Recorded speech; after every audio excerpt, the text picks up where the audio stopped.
All right. All right, here we are. We are live, finally. Folks listening at home, you don't understand how hard it was for this podcast to happen. Mark, I want to say, I know we talked already, but I want to appreciate your patience. Thank goodness you are an endurance athlete. You're willing to persist all the way to the end to chase me down to make this happen with my crazy schedule. I'm excited to have you here on the podcast to talk a little bit about Clash Miami, your season, and the race itself. But first, how you doing, Mark? Great. Well, yeah, glad to be here. Doing well. So, yeah, for those who don't know me, I'm age group triathlete. I've been, doing triathlons for about 10 plus Mhm. years, and I spend part of the year in Miami Beach. And so I had the opportunity. I love cycling and open Yeah. water swimming there, and so yeah. So I'm not in Miami right now though, because Mhm. it's like incredibly hot there right now. So. I was well, you're in DC, which is not much different. I Well, need to see. Do you have short sleeves on or you have long sleeves on? Let's see I what a do have shirt does. short sleeves. Ah, okay. All right. I wasn't sure. You look really professional there, so I was worried. Okay. I am in Hmm. in the air conditioning right now. Yeah, it's pretty brutal right now in DC too. Totally. We just got a dog like a magnetic screen door. Have you heard of this thing? It's like Yeah, I've heard. Yeah. okay, I had no idea. For those of you listening at home, it's basically like you imagine like shutters opening basically, but instead of opening there, it's a magnetic strip top to bottom, and the dogs can push through like regardless of the size, and so can people. And it closes behind you to keep the bugs out. So we got it last week when it wasn't that hot and trained the dogs how to use it, and they finally got it after like 5 days, and then this heat wave rolled in. And the dogs are like running full bore into the door, because they're so excited. They're like to the bat door, and they go running over, and you can hear them like trying to put on the brakes, and then like bam, like into the door. Because I'm not opening that door right now. It is Yeah, it is no too hot. screen door right now. Oh, it's brutal right now. It's just gross, gross, gross. I hear you. Okay, all right. So hotter than hot for everybody right now, but we're talking Miami hot, which is a different hot. And I want to talk a little bit about first of all, like what takes you down to Miami, and then like how have you found the triathlon scene like as a baseline for training? Yeah, well, so we've been going down to I mean, we have a sort of vacation condo there, and so we've Okay. been going there we've had for 10 years or so. So we've Okay. been going down there regularly, try and spend as much time there as we can over the winter, and especially these Mm-hmm, days with remote work and all that, we're able to do that, take advantage of that.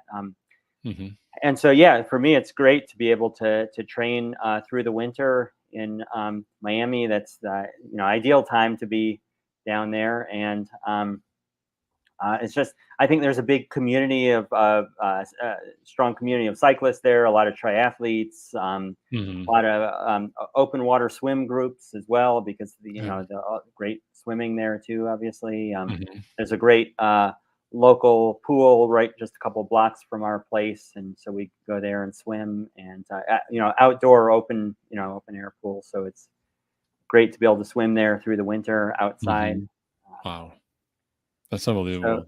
the only downside is Miami is flat, Yes. totally flat. So if you want to get hills or elevation, Mm-hmm. there's not that in Miami. Hmm. Um, How? Well, I always told people. I mean, Rhode Island is also crazy flat. I always tell people the wind is sort of my hill, as it yeah. were. Like, how windy does it get down there? Oh yeah, it definitely gets windy. So one of the most popular spots is to go out the Rickenbacker Causeway on Key Biscayne, and Okay. that's probably the biggest hill is the bridge over to Key Biscayne. But yeah, so that's a popular spot with all the local cyclists and people on all kinds of bikes. Also, people on tri bikes out there with aero bars. You see people. Rigoberto Urán was just riding there Oh, in last month. You watch his Strava, he's out there once in a while. So um, okay. it draws all kinds of cyclists. Wow. All right. All I right. think Hey, he hey. did like 120 miles just of loops back and forth on the Rickenbacker Causeway, which I don't know how many times he had to go back and forth, but that's a lot. That's a lot. That's more. That's like a tongue twister, like the Rickenbacker. And also, it just sounds painful. Yeah. Okay. Well, Yeah. kudos to Rigoberto. I'm sure he's done more sadistic things to himself in the past. But so sounds like cultural level, just like with the nightlife, fairly high for the outdoor lifestyle and for multisport. What about for folks who say, Miami's like, it's like a city. Like it's not for training. It's just not my jam. Um, what do you tell those people who kind of say like, "What's going on with your Strava, Mark? You're down south." Well, it's definitely there is traffic. That's the Okay. downside. So, um, that's why I think, yeah, a lot of the causeway is great, but yeah, it does get a little monotonous just going back and forth all the Hmm. time. So from there you can ride. You can also ride south. So that's where a lot of uh, people go south, south of Miami, along the what's called Old Cutler Road, Okay. through Coconut Grove, and south from there to the old Cutler Estate, and Okay. you're basically going along the coastline south all the way to Homestead, and then and out there you get into some agricultural roads and things, and you get away. It's easier to get away from the traffic, and you can keep then going inland from Homestead into the Everglades, and that's a Oh, amazing place to ride. Not necessarily in the park. The problem with yeah. riding in the park is there's nothing. Yeah, there's very little support there if you need Right. to Right. stop and get water or anything. But a lot of sort of agricultural sort of roads around the park there that are great for cycling. Hmm. Also, gravel riding. There are a lot of trails along all the Oh. canals there, Okay. so that's very popular too. Wow. All right. So I Oh, think people sounds. don't expect there's a gravel scene in Miami, but I was actually there gonna is, say, right? like, you had. I was like, say what? Like, I wasn't expecting rocks in our conversation, Mark. Like, you caught my interest. Okay. All right. So a little more robust than we, might have imagined. So you're not going to Miami. Isn't like, I guess I'm just going to get a lot of work done and maybe lay on the beach. Sounds like you can actually do like a pretty good job of staying fit. Like, if you had to rate, now you're in DC now, so like, for your quality of life as a triathlete, training wise, like, which city is more optimal for you? Are they equal? Or is one better than the other? Yeah, I mean, I guess they're different. Okay. So yeah, they each have their advantages and disadvantages. I think yeah, I mean, DC is pretty much a year round too. I mean, it Mhm. gets the winter is not so bad. Usually we can keep riding through Mhm. most of the winter. You just have to bundle up. Mhm, Um, mhm. so DC is actually pretty good for that. I think the one thing DC lacks is the open water swimming. We do have a open water swim group here called Wave One that we train with at National Harbor, which Okay. is they sort of run an open water swim course twice a week through the summer, and that's a great sort of community. But it's really it's only during the summer months. Yeah, yeah, yeah. Right. Um, Yeah, totally. Wave none in the winter for sure. yeah. But uh amazing. That was so diplomatic of you, by the way. Like, look at you keeping both your Miami and your DC friends. Like, they're like, okay, I played it safe there. That's right. I I don't hear want to you. knock anyone, but yeah, I hear they're you. both I hear great it's all right. It's places all right. to It's all right to have a favorite. I'm saying, train. DC. I've been to DC and I've trained in DC, and DC is like high on my level because it's just got a small town feel but big town energy, and surprisingly good access to being outdoors and being active for a city relative to Yeah, most, right? But it sounds like Miami is not that far behind. And if you're looking, particularly when you go down, in the springtime, like looking for some of that warmer weather or the early winter, that's a win. So all right, take us. yeah. So obviously, since you go down there, you're like, there's this Clash Miami thing. I'm gonna go check it out. So tell us a little bit about Clash Miami and like why that fits on your schedule, aside from the fact that it's in your backyard. Yeah, well, I always wanted to do this race. So it's because it's kind of a unique race. It's built around the racetrack, this NASCAR racetrack in Homestead, and Hmm. and also the roads in Homestead where that track is are roads popular with local cyclists. So I've ridden by that racetrack many times, on Okay. rides and things. And so I was always curious to do the ride.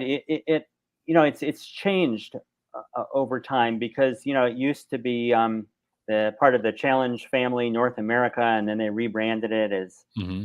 Clash Miami, and now there's Clash Daytona as well, Okay. and they've changed the course a little bit.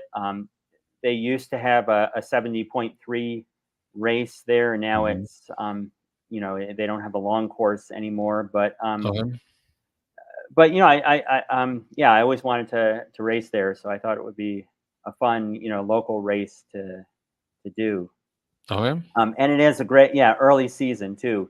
I mean, March for me was, very early in the season. I felt like I wasn't quite totally ready, but at least I'd had some chance to train over the winter there. Right, right. Okay. All right. I'm trying to pull up the website here so people can kind of see like um kind of what at least some pictures look like. This looks like it's got the old stuff. Um Yeah, I think uh, that's so it's they got- have what they call a Miami distance and a sprint distance, and the Miami distance, that's just something they made up, but I guess it's kind of like it's a little longer than a typical Olympic distance, interest. Yeah, so it's you can see on the map there. So the swim there's actually this spring-fed lake in the middle of the racetrack, That's um, wild. which is kind of weird, but it's so you do 2 laps in this lake. So it's a small space. It's very crowded, Okay. during the swim because everyone's doing 2 laps. Hmm. But it's this, uh, yeah, supposedly 65 feet deep. I mean, it's this, lakes fed from underground somewhere, but Okay. the surface gets pretty warm because of the air temperature. So it was, I think, 90 or 83 degrees when we were Whoa. swimming. So it was seriously warm. So it was Yeah, yeah, definitely yeah. not a wetsuit swim. I can know. Okay. Um, but it was kind of a cool experience anyway. Yeah, yeah. All right. I hear you. Okay, that's good. So you do those two, and then you've got the transition area, like over here. You got how far is that run? Yeah, so it's a bit of a run because then you have to um, uh, run a little ways. I don't know, maybe I don't know exactly what the distance is, but Okay. uh, a little ways through the parking lot to get to the transition area. Hmm. Um, and then the bike course heads literally out onto the racetrack when it starts. Okay. So you start going around the racetrack, which is this NASCAR sort of angled, steep angled racetrack, which is a little disorienting as I'm just getting started on my, aero bars on my Right. tri bike. The ground is sloped at an angle. It's um, and then so you go sort of around and out, and then you head out onto the road from there. Okay. I see. All right. How long is the Miami distance? So it's well, the swim is 1 mile, the bike is 30 miles, and then the run is 8 miles. So it's a little Okay. longer than a typical Olympic distance. I see. And is the run entirely inside the oval, or do you also head out? No, the run also heads out a little bit, sort of into the around the sort of racetrack area, but it's not. You're basically still within the compound. The bike actually goes out onto some of the nearby roads, and that's a little more interesting. A lot of twists and turns, on both the bike and run course. I see.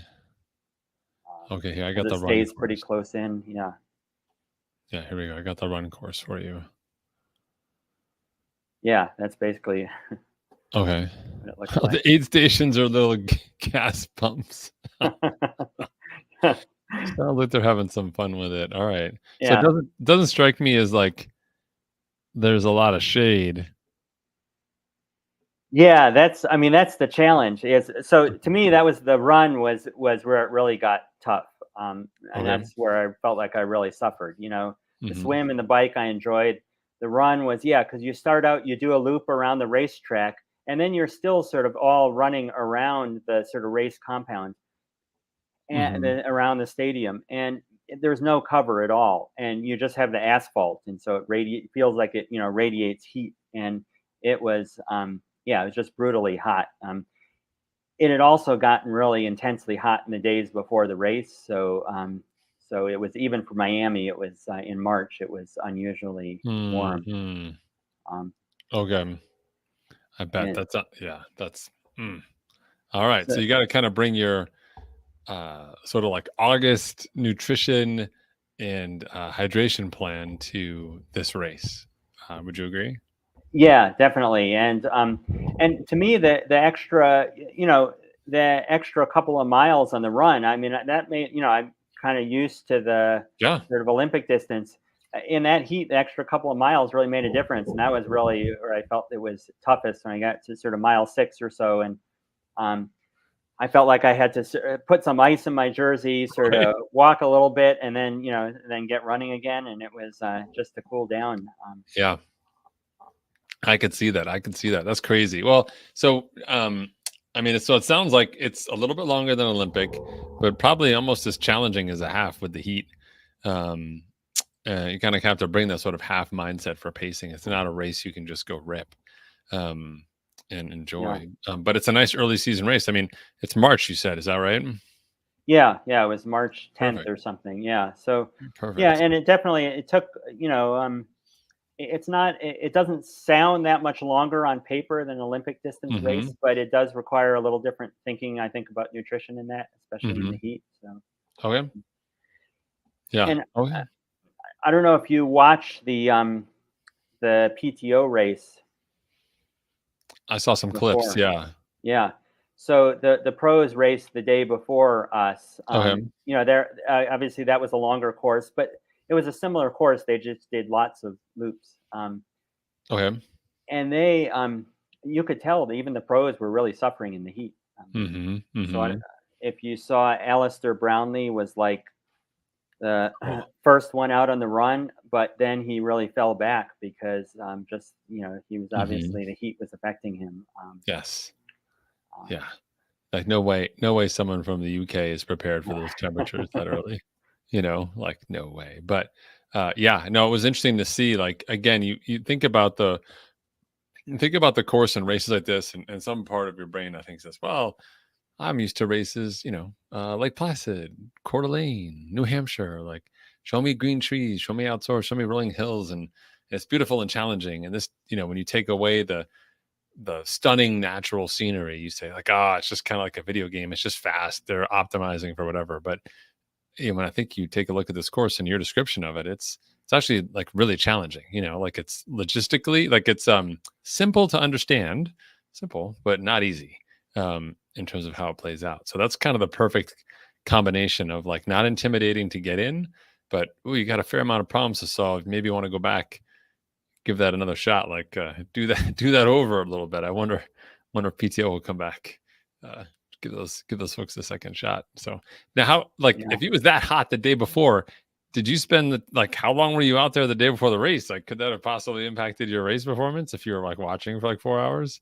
Yeah, well, maybe so. Yeah, I actually didn't watch the whole stay there Okay. the whole time because yeah, I would have loved to watch more of the race, but I just thought I can't stand out here in the heat. I'll Oh be my god, exhausted. Yeah. exactly. So so I watched a little bit. It was a lot of fun to see the pros up close Hmm.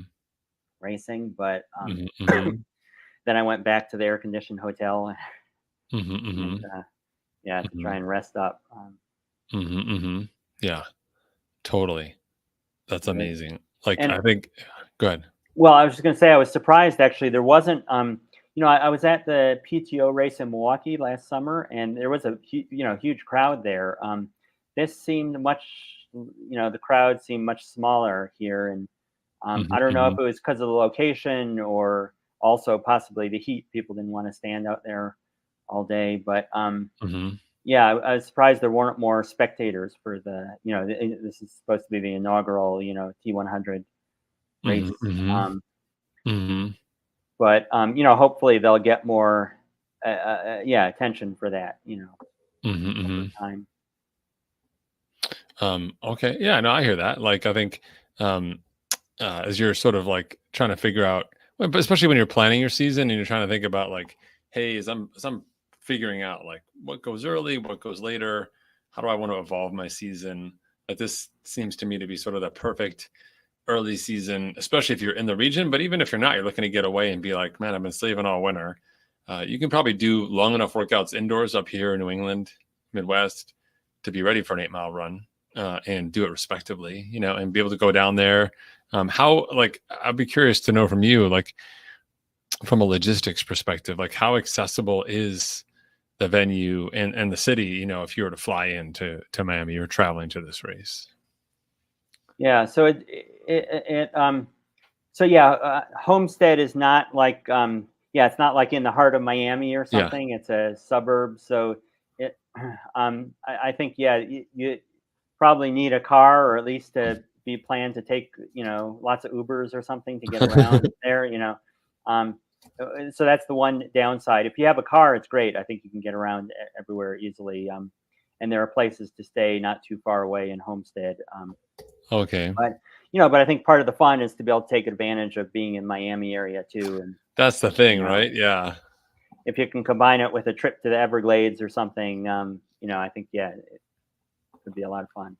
That'd be amazing. How, like, kind of curiosity as a veteran, both in Clash and also with Miami, would you recommend like coming down, like say Thursday racing and hanging out for the next week? Or would you say come early, do your taper vacation time and then race and go home? Which would you recommend? And to be clear, you can't do both. You can't like hang out and taper for a week and then celebrate afterwards. I'm assuming that's off the table for most of us. Yeah, most of us have limited time away, but I mean, personally, I prefer to have the time after the race, because then I feel like I can really sort of relax and but I guess partly it depends what you want to do. If you want to if you have a car and you want to kind of explore the Everglades or something, that could be a cool thing to do in the days before the race, as long as you're not sort of over exerting yourself. But if you want to party in Miami or something, it's probably better to do after the race. Yeah. Okay. That kind of makes sense to me. I get that. Yeah. That kind of works for me, and I think it also could potentially make it family friendly as well, right? Like if there's like warm stuff to do, you could kind of jet off and be like, hey, you go do some fun stuff while I do my logistical stuff over here. And, kind of sounds like a good sort of all round race.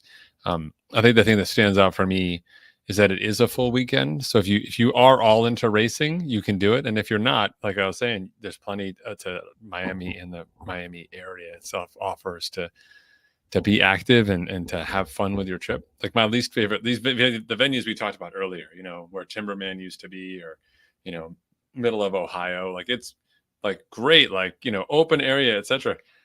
There's really also nothing there. You can go look at a statue of like some really famous person from like 150 years ago, but not a lot else to do than hang out in the hotel. So I think one of the upsides of what Clash is trying to do is turn a resource effectively into something that just brings more people to Miami and increases for us as endurance athletes opportunities to combine, what we love to do for sport with a great place to go visit, and maybe even a place you wouldn't normally go visit. So, all right, as we wrap up here, what are 3 places that people should definitely check out? Because the folks who don't know, what Mark didn't tell us is that he's quite a photographer and does a fair amount of documentary. You're one of my favorite follows on the grams, because it's always like, I did not know that, or look at that.